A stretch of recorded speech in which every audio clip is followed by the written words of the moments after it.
Hello guys, in this video we will discuss history of Assam by Edward Gate chapter wise. So basically this is the part 1 of the several videos that I will upload later on.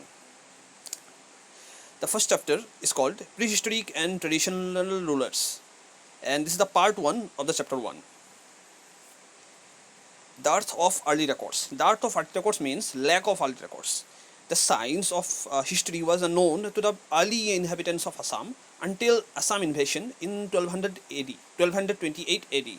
Before Assam invasion, several hundred years previously, some scattered fact was there from ancient inscription and from the observation of a Chinese traveler.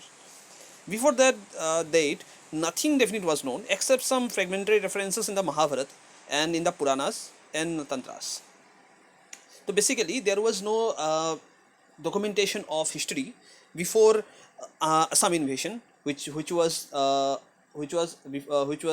done in 1228 AD, and some fragmentary information was there from Mahabharata and Purans and Tantras, but we cannot believe them as these are mythology. So we cannot trust mythology completely, and we cannot accept as history.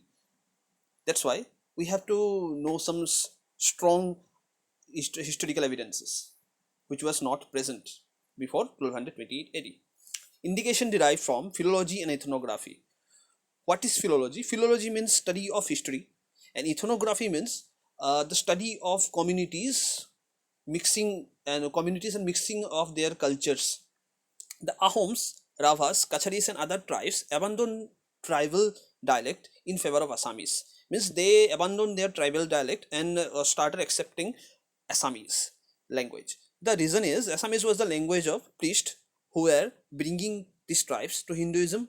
Second one is it is a language of higher civilization, and the third one is because of conquest. So basically there are three reasons. First one is because it is a language of the priest who are responsible for bringing them into Hinduism. Second is because of the language, the Assamese languages of higher civilization. So basically they tend to accept it.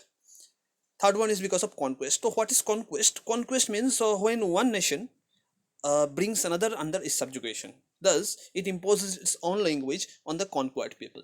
Suppose if we conquer another language, another nation, then what we will try? We will try to dominate them by telling them to accept our language. This is how conquest was done. After Ahom invasion of Assam, when Chutia, Maran and Barahi families were incorporated in the Ahom tribal system by lapse of time and intermarriage, gradually came to be recognized as genuine Ahoms. The Ahoms themselves are Shans, who are the outcome of an intermingling of Mons, Negritos and Chinese. Mons and Negritos are basically tribes of Southeast Asia. They are basically living in Myanmar, Thailand, Indonesia and some parts of China also. And the Koches are originally a Boro tribe, closely allied to the Machis and Kacharis. Koritas are Aryan descent, Doms are of Dravidian origin. The most recent conqueror prior to the Ahoms were Bodo speakers. Next point is Dravidian and Munda speakers. Dravidian and Munda are two different type of languages, and the earliest linguistic formation recognizable in India is the Dravidian.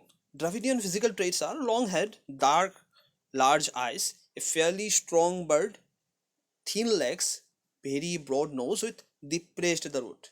If Dravidians were immigrants, they either entered India from northwest of India by way of Arabia or came from south. Dravidian languages are now spoken only in the south of India and in the uplands of peninsular system. Munda language was thought by Logan to be a compound of Dravidian and Mon Khmer dialects, but it is now known that it has separate formation. The people who speak Munda cannot be differentiated in respect of their physical type from those who speak Dravidian familiar languages. So basically they have mixed so much that we cannot differentiate Munda speaking and Dravidian speaking people. So as of now, thank you and keep watching my videos.